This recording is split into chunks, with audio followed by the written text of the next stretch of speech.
Cette souris, vous l'avez peut-être déjà vu passer sans même le savoir. Elle a été utilisée en stream, en compétition, en tournois internationaux avant même sa sortie.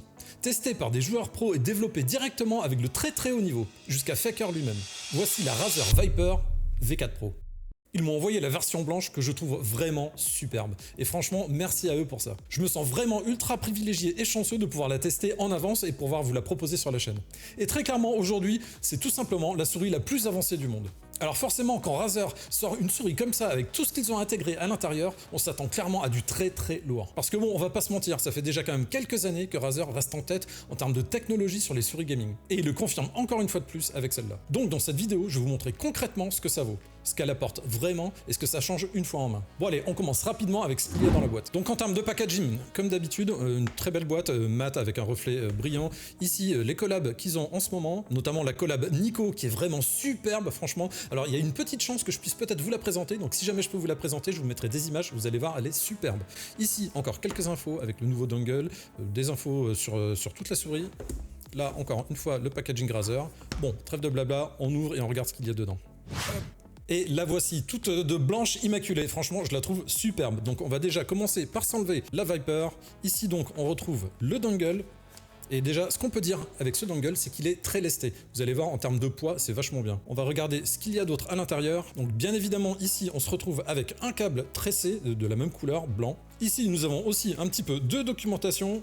Là, ici, la notice, comme d'habitude, toujours propre avec Razer. Des autocollants Razer, je commence à en avoir une belle collection. Et ici, une série de grippes en noir. Honnêtement, noir, c'est sympa, mais j'aurais bien aimé qu'ils fassent soit, par exemple, style peau de serpent, comme ce qu'ils ont montré pour les prototypes en compétition, ça aurait été stylé. Comme je vous le disais, le dongle est lesté, et ça, c'est vachement pratique, parce qu'au moins, ça ne va pas bouger sur le bureau. On va se le peser à rapport aux autres pour voir un petit peu ce que ça donne.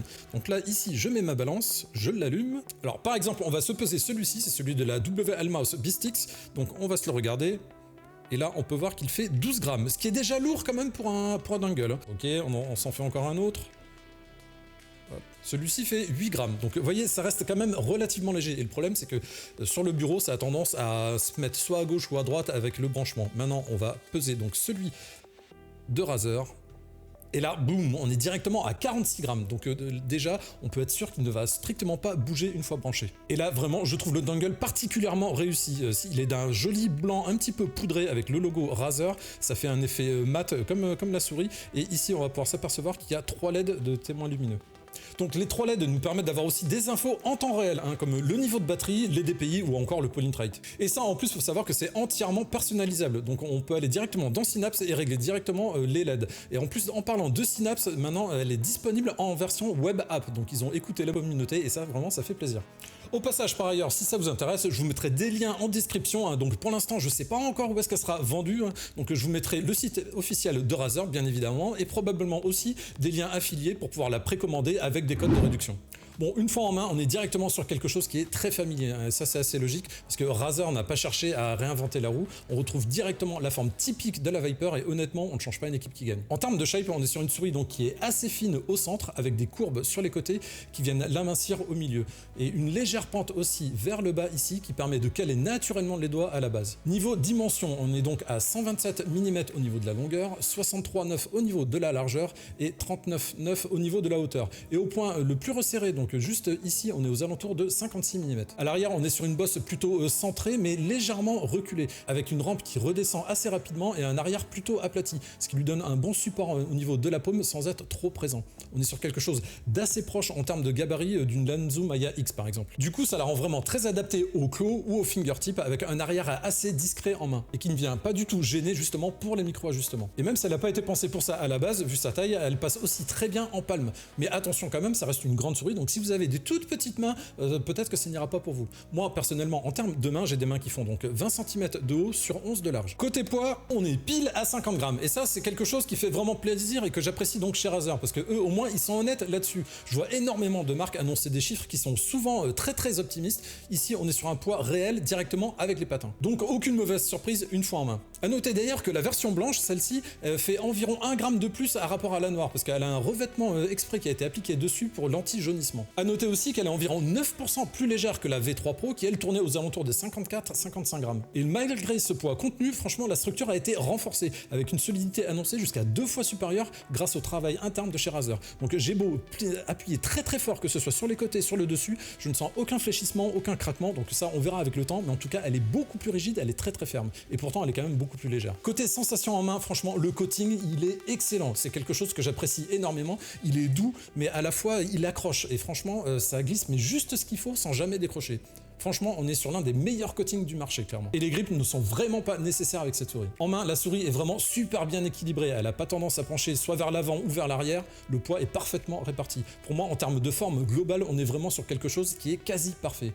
Ni trop grosse, ni trop petite, elle convient à énormément de monde. En dessous, on va y retrouver de larges patins en PTFE. La glisse, elle est excellente et vraiment très fluide, que ce soit sur des tapis contrôle ou sur des tapis vraiment plus rapides. La souris accroche bien au tapis tout en gardant une sensation de légèreté et de précision dans les mouvements. Et ça, c'est super important en jeu, ça donne une vraie sensation de contrôle sans jamais devoir forcer. Maintenant, on va passer au clic. Et là, on est sur des switches optiques de 4e génération, donc de chez Razer. Ils sont annoncés pour 100 millions de clics, donc autant dire qu'on a le temps de voir venir. Razer annonce aussi une activation 12% plus légère. Et ça se ressent directement avec des clics très rapides, très nets, vraiment très précis. Bon, petit point à noter quand même, moi, il y a juste un petit truc qui me dérange un tout petit peu. J'aime pas trop la sonorité des switches, je les trouve un petit peu trop présents à mon goût. Bon, quand on joue avec un casque, le son, du coup, il devient bien. Mais dès qu'on enlève le casque, je trouve que le son des clics est un petit peu trop fort à mon goût.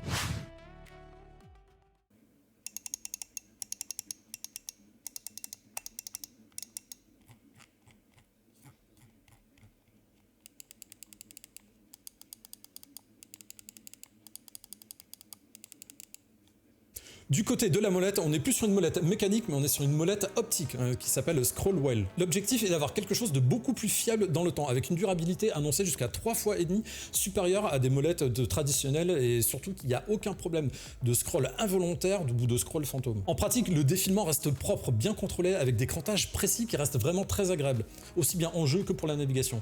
Le clic de la molette, lui, il est facilement spammable, sans être fatigant, donc il est très bien équilibré. Et j'aime aussi beaucoup le revêtement en caoutchouc avec les petits stries, ça accroche parfaitement bien au doigt. La molette ressort bien, elle est légère et agréable à utiliser. Et franchement, en jeu, c'est exactement le type de molette qu'on a envie d'avoir. Maintenant, on va passer à la partie performance. Et là, clairement, Razer, ils ont mis le paquet. On retrouve le Hyperspeed Wireless Gen 2 avec 8000 Hz en filaire comme en sans fil, directement avec le dongle fourni. Et surtout, on est sur du vrai 8000 Hz stable, c'est pas juste un chiffre marketing comme certaines marques. Résultat, on a une réactivité 2 fois et demi meilleure que celle de certaines souris concurrentes. Et par rapport à la V3 Pro, on est environ 55% de latence en moins, avec plus d'efficacité énergétique qui est améliorée de 60%. Donc on est à la fois plus rapide, plus léger, plus stable et plus efficace au niveau de la batterie. Du côté du capteur, on est sur le Focus Pro 54 Gen 3 avec 50 000 de DPI, 930 d'IPS et 90 de G. En pratique, on est clairement sur ce qui se fait de mieux à l'heure actuelle, avec un tracking ultra précis sans tremblement ni décrochage. Le capteur, lui, il est bien centré, ce qui conviendra à la majorité, même si personnellement j'aurais apprécié qu'il soit un tout petit peu placé plus haut. Allez, pas grand chose, de l'ordre de 5 degrés, on va dire, enfin de 5%, pardon. On retrouve aussi pas mal de fonctions intelligentes, comme l'auto-switch du Polytrite. La souris, elle s'adapte automatiquement de 1000 Hz à 8000 Hz selon l'utilisation. Ça vous permet de garder des performances en jeu tout en économisant la batterie. Par exemple, si jamais vous êtes sur Internet, elle va détecter que vous êtes sur Internet, vous allez être en 1000 Hz. Si jamais elle détecte que vous êtes en train de jouer, elle va monter automatiquement toute seule à 8000 Hz. Et ça, c'est vachement pratique. On peut également calibrer les DPI pour retrouver exactement la même sensibilité qu'une autre souris, avec un ajustement très précis de 1 en 1. D'habitude, ça va de 5 en 5 ou de 10 en 10, voire de 50 en 50. Là, on peut faire des paliers de 1 directement. Côté autonomie, là, on a une très grosse progression parce qu'on a jusqu'à 180 heures en 1000 Hz et 45 heures en 8000 Hz. Franchement, je sais pas si vous avez vu ma vidéo que j'ai sortie la semaine dernière, mais déjà, celle-ci, la Decider V4 Pro, on était à 22 heures en 8000 Hz. Là, on passe directement à 45 heures. Donc, je sais pas comment ils ont fait ça, par quel tour de magie, mais ils ont fait plus que doubler les performances de la Decider V4 Pro. Sachant que la V3 Pro, elle, était à 17 heures. Donc, on est passé de 17 heures à 22 heures à 45 heures. Donc non seulement elle est plus légère, plus rapide et plus avancée, mais surtout elle tient beaucoup plus dans le temps.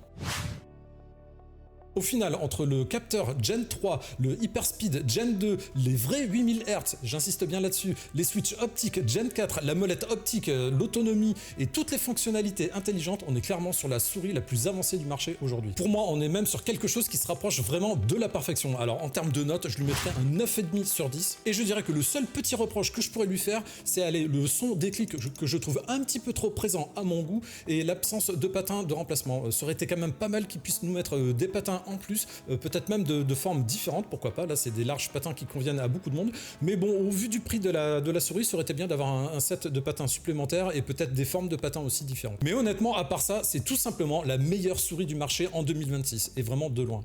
Je le rappelle également, donc si la souris vous intéresse, donc je vous mettrai des liens en description avec probablement des codes de réduction pour profiter des meilleurs prix. Et si vous voulez voir une alternative avec une forme ergonomique, vous pouvez aussi, je vous invite à aller voir ma vidéo sur la Razer Desader V4 Pro, c'est un peu la même philosophie, mais donc avec une prise en main différente. Si la vidéo vous a plu, n'hésitez pas à mettre un petit like, franchement ça fait toujours plaisir. N'hésitez pas non plus à vous abonner parce qu'il y a d'autres choses qui arrivent bientôt sur la chaîne. On se retrouve à très vite pour une prochaine vidéo, c'était Lox, ciao.